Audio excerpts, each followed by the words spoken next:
9 years ago, my best friend traumatized me with this deck, and now I'm making a video on it. Talking to you, Dean.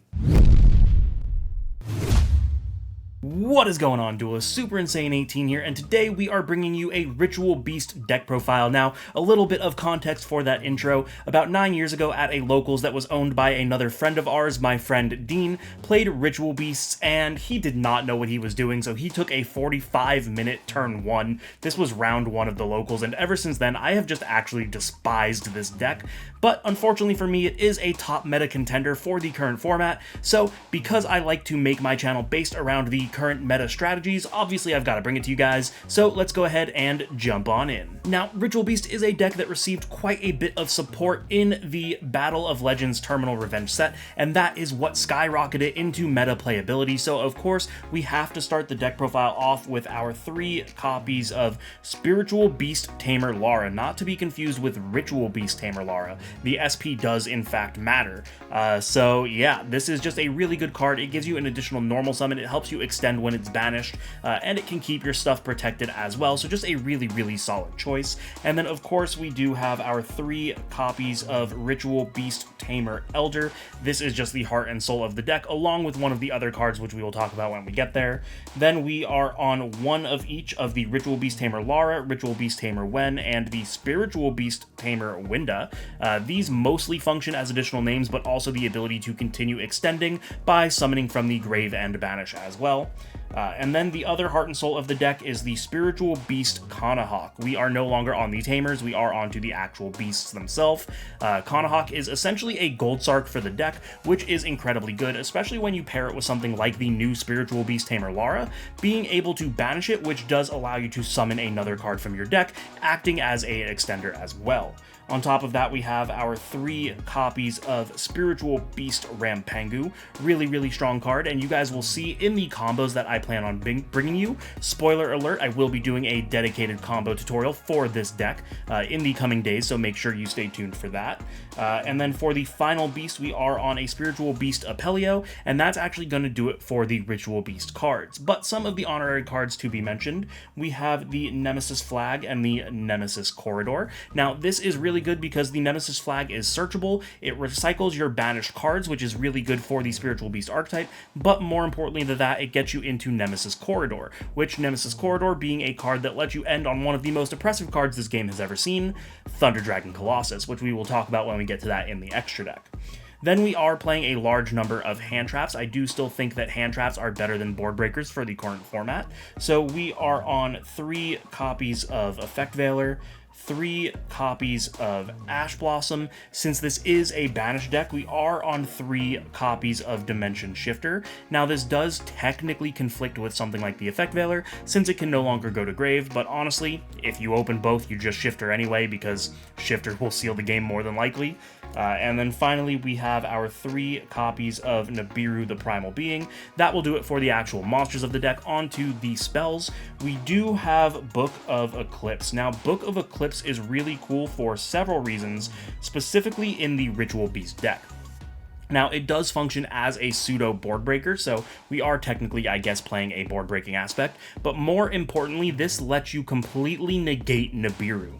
Nibiru only tributes face-up cards, so you can Book of Eclipse your monsters face down, and spoiler alert, fusions can be made with face down monsters, meaning that you lose absolutely no advantage. Your opponent Nibiru's, you put your board face down, you just continue to fuse anyway, and you are pretty good to go. We are on 3 copies of Emergency Teleport, just as an extender to summon a Psychic from our deck. We are on 3 copies of the Ritual Beast Inheritance. Now, this is a card that some people are kind of on the fence whether it should be 2 or 3. I personally like 3, but this is over a 40-card deck, so if you want, you can cut it down to 2, and it's probably okay. I just really think that 3 is better. Then we have our 1 copy of Ritual Beast Steeds. This is part of the end board you make for additional interruptions. And finishing off the main deck, we are on 3 copies of Infinite Impermanence. Sorry, these brand new sleeves are slippery, which is why the cards are just kind of going all over the place. But that is going to do it for the main deck. Again, that is 43 cards. Let's show you guys the extra. And really quick, before we get into the extra deck, I do just need to do a little bit of a shameless self-plug. I did start a second channel, Insane Alestrals. Alestrals is another TCG that I I have been getting heavily into. The way that I really like to describe it to people is it's like GOAT format Yu-Gi-Oh! If it had a resource system. So if you are interested in that, definitely go ahead and check it out. Even though I am drawing some comparisons, don't be mistaken, it is its own game and does have its own identity, and it is an incredibly fun game to play. So if you want to check it out and support me on my other channel, go ahead and do that. I will have the link in the description down below, but again, that is Insane Elestrals. Go ahead and check it out. There are currently no uploads, but I plan on making some videos in this upcoming week, so get ready for those. Now, on to the extra deck. It is relatively straightforward. There's not a lot of wiggle room for the extra deck for Ritual Beasts. We did lose some stuff with the ban list like Appaloosa, but thankfully it did not really matter for the end boards. We of course have our 1 copy of the Ulti-Gaiapelio, followed by our 2 copies of the Ulti-Canahawk. Now you don't need any more of these, they're able to essentially just be recycled infinitely, so going and having 2 is more than okay. We of course have our Ulti-Gaiapelio. This is now kind of the retrain of Ulti-Gaiapelio, it's Gaiapelio, whatever, but it is a essentially Omni-Negate, or actually it might just be a Monster Negate, but this is your way out of Nibiru as well. There are multiple combos, both 2 and 3 card combos, that can make this to protect you from your opponent's Nibiru. There are other anti-Nibiru lines, but this is probably and arguably the strongest. We of course have our 2 copies of Ulti-Nochiu Drago, or however you pronounce this card. Absolutely absurd name, but again, this is also just a really cool piece that we got in Terminal Revenge that allows the deck to do so much more than it was previously able to do.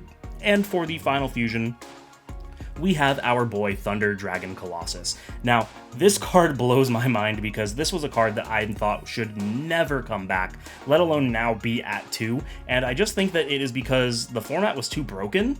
Like, that's a little weird to say this is a mistake on legs, like literally mistake, the card mistake if you haven't read it, and it can protect itself, and it's just an absurd card, and you can pretty much always end your board on one of these, so it's really strong. I definitely think that it coming back was a mistake, but only time will tell. Then, of course, we have our Infernal Flame Banshee. This is the one and only Xyz we play in order to search for the Nemesis flag. It also does act as an extender because you are able to banish it, and it summons itself when it's banished. Then we have our 2 copies of Ulti-Kimun Falcos. Again, absolutely absurd names. I'm probably butchering all of these, but being able to get additional normal summons is just really, really strong. And that is also one of the other Ritual Beast links in combination with the Ulti-Rayratari. However you pronounce these, again, I apologize. Now, I do want to talk about these 2 a little bit because the ratios can sort of be flip-flopped. Some people are on 2 of the Falcos and some are on 2 of the Ray. I personally think the 2 Falcos is better. The 2 Ray is only if you think you're going to need to extend into another board if your board gets broken, but usually you're able to, if you're able to make your board, obviously, your opponent's really not going to do too much, and you do have guaranteed follow-up and OTK lines without needing a second one of these, so it just makes more sense to play the double Falco for me personally. Then, of course, we have our 1 copy of Link Spider. This is part of the anti-nib combos, which you guys will see in the video. We have our 1 Cross Sheep. This is a really good card for 1-card Canahawk lines. Just really, really strong, and again, it also does help you play through Nibiru. And then finally, we have our IP and our SP. These are obviously part of your end boards and just give you additional interactions for your opponent, but that's going to do it for the deck profile. And there you guys have it. That is going to be my Ritual Beast post-ban list deck profile. I hope you guys enjoyed. If you did, you know the deal. Make sure to subscribe, hit the notification bell, like, comment, share with your friends. We are going to be bringing a dedicated combo tutorial for this deck, so again, make sure that you stay tuned for that. But as always, do not forget to check out the channel sponsor Dueling Guard using my code INSANE18 or the link in the description down below. You can get 5% off your entire order and of course help support the channel so I can continue bringing you amazing videos like these. Thank you guys so much for watching, and I will see you in the next one.